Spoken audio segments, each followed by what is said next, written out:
Hello astronauts, welcome to another Unfortunate Spacemen developer vlog, hosted by the man, the myth, the legend, Dave Oshry. Oh, is he not coming? Oh. Okay, well, you're just stuck with me then. It's your boy, Zag, also known as Muted on Twitter. If you're new to Unfortunate Spacemen, it's a multiplayer game about a shapeshifting monster played by a player, trying to deceive and kill off everyone else in the game. We also have some single-player / cooperative modes, which we'll be talking about a bunch in this patch. This update, 0.2.33 Deep Space Lore, is absolutely staggering. A whopping 3 months of work, or was it 4? Piled into a single package. As we're nearing 1.0, this patch dropped the final conclusion of the cooperative story arc, for now, where you, brave members of the company's cleanup crew, do really important work for the Spokesman, which mostly involves blasting drones in the face. Looks like a lot of things. Terry, how often do we have to feed these things? Oh, jeez, he's hideous. Whether you want more lore or just want to have a rompin' good time, you got it.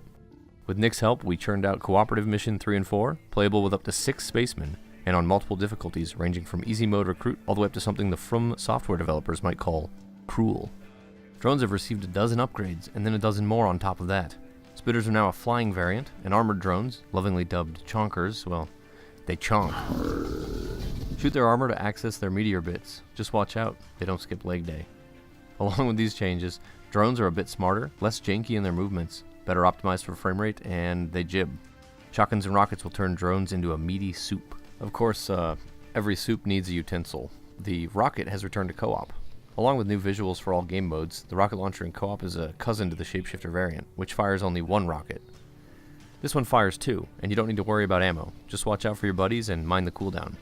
As you can see, it really spanks. Co-op missions have also received numerous quality of life tweaks, foregoing most instances of health syringes for more action-friendly med kit. You simply run over to pick it up.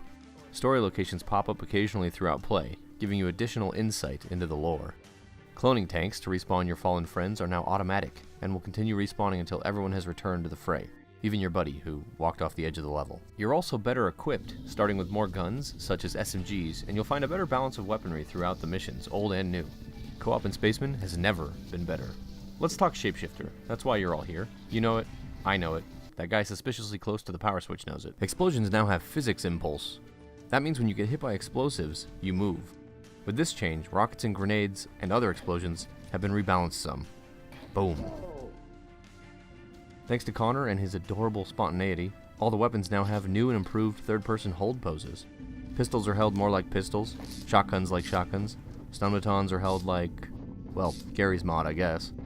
Left-hand IK is now fixed as well, meaning your hand should no longer awkwardly float around or not hang onto the weapon properly. Yeet. Objectives are once again screen space, meaning they'll show up a lot bigger and more obviously like they used to. A past version of UE4 had a memory leak bug that required us to change how they work. But that bug's fixed, so it's all good now. Your communication status now pops up in the upper right corner, so you know when it's cool to talk, not talk, and what talking is going to do when you press talk, or VoIP rather. This is mostly for newcomers, but I think even the Spokesman would appreciate this feature.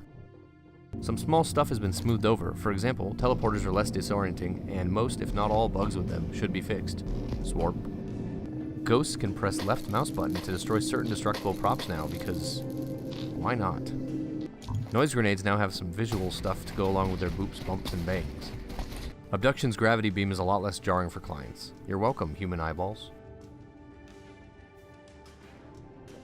I capped this pit and snow swept because people kept walking off of it. I never did, but listen people, I'm not here to judge.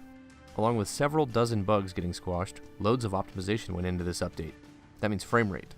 You should see some improvement, especially those with slower CPUs. As usual, you can read the full patch notes, which are huge, linked in the video description. You can follow the game on Twitter at @UnfortSpaceman. You can follow me at Geoff Keene. And you can learn about the game at unfortunate.space. Huge thanks to everyone who shows up to our weekly Tuesday and Saturday community games, and everyone who constantly helps improve the game through feedback, especially those from our community at discord.gg/newblood. I hope to see everyone there. We're now on the final stretch to a 1.0 release. More on what that entails soon. Also, no worshipping. See you in space, astronauts. Don't worry, I've got your back. Not sure about Steve, though. He's kind of self-centered.